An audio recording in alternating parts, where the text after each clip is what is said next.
Assalamualaikum warahmatullahi wabarakatuh. Yo, ini adalah video narasi Sang Hyang Wambulu dan Imam Ternate. Sebermula, di Keraton Buton ada seorang alim bernama Sang Hyang Wambulu. Di zaman itu Buton dan Ternate membangun hubungan baik. Dikisahkan agama Islam di Buton datang dari Ternate, sehingga ilmu agama di Ternate dianggap lebih baik dari ilmu agama di Buton. Sebagai jaminan bahwa Buton adalah kerajaan Islam, maka diutuslah dua orang dari Buton untuk pergi salat Jumat ke Ternate setiap hari Jumat.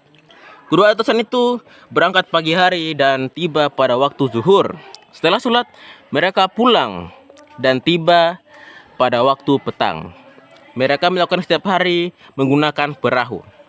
Mereka berdua terus-menerus melakukannya setiap hari Jumat. Sampai di suatu hari diangkatlah Sang Hyang Wambulu sebagai syekh Keraton Buton. Sang Hyang Wambulu yang merasa ilmu agama di Buton sudah cukup baik, menyuruh kedua utusan itu untuk berhenti sholat Jumat di Ternate. Tibalah hari Jumat.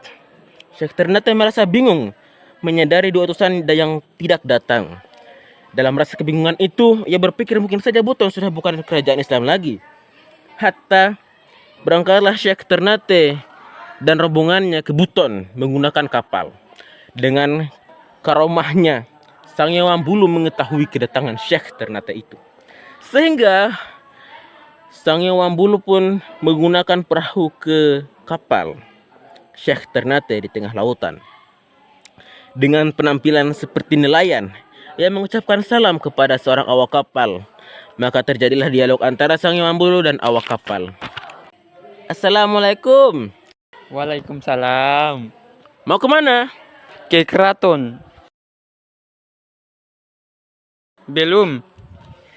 Kalau berkenan saya bisa mencari penunjuk jalan. Boleh.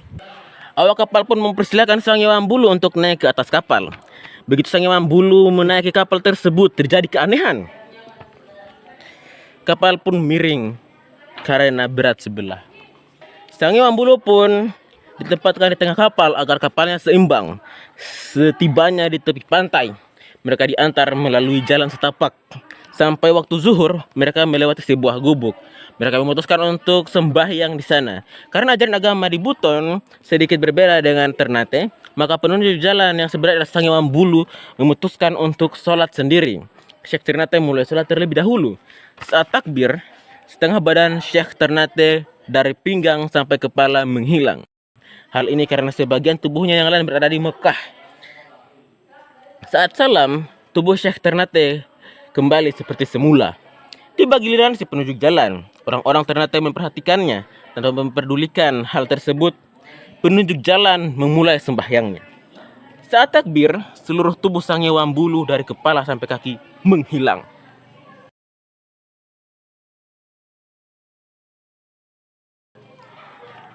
Hal ini karena saking tingginya ilmu agama Sang Hyang Wambulu, begitu ia bertakbir, maka sembahyanglah ia di depan Ka'bah.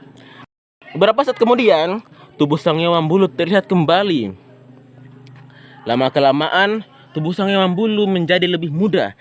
Saat tahiyatul awal, Sang Hyang Wambulu terlihat seperti anak berumur 10 tahun.